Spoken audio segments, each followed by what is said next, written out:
I have missed Joy Reid so much. At this point, it's evident what they mean by DEI, right? Okay, it means black people. Why not just say what you mean?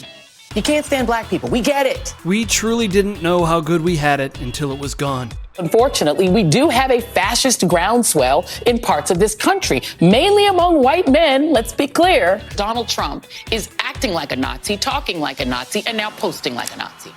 Like Trump, Hitler was also viewed as a clown, a goon who could be kept in line. So you can imagine how excited I was to see Joy Reid on CNN. This is like when Brett Favre went to the Vikings. Kind of, right? Unfortunately, Scott Jennings wasn't on the panel with her, which is kind of like if Aaron Rodgers wasn't there to play against Brett Favre. Kind of, right? Anyway, let's take a look at some of the highlights of the game, or the broadcast. She was generally well behaved, but still dropped some whoppers.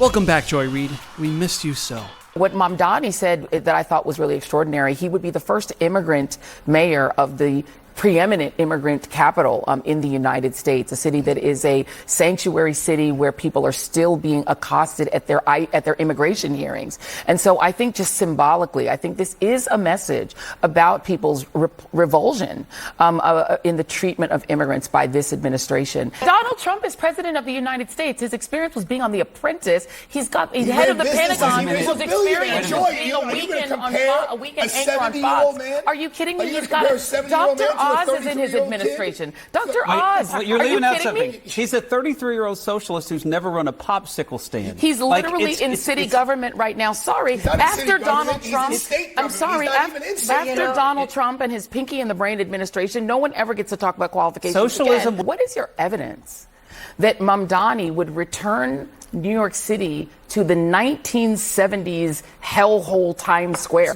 What is your evidence of that? It's very simple. So he wants to raise taxes on people who make the most money. What eventually is going to happen is you're going to lose that tax base. Once you lose that tax base, our bonds will get degraded. Once you start losing Wall Street and people who pay $11,000, $12,000 a month to live on the Upper East Side, you're done. How about democracy? Why are we doing this? Because Israel has a democracy like the United States of America. Joy, the fact that you're backing a democracy is not like the United States of America. That slaughters people for their religious beliefs. In the United States, it's crazy that you're people like, who are LGBTQ people can't even serve in the military under the president you prefer. Okay, but they are. Oh, I'm sorry. They're only a little bit. They're only a little bit discriminated against. Oh, they're allowed to live, but they're not allowed to serve in the United States military. They're being persecuted. They can't have their stories told in school. The United States is not exactly a beacon of human rights for gay people. Is this a regime in Iran? Countries around the world.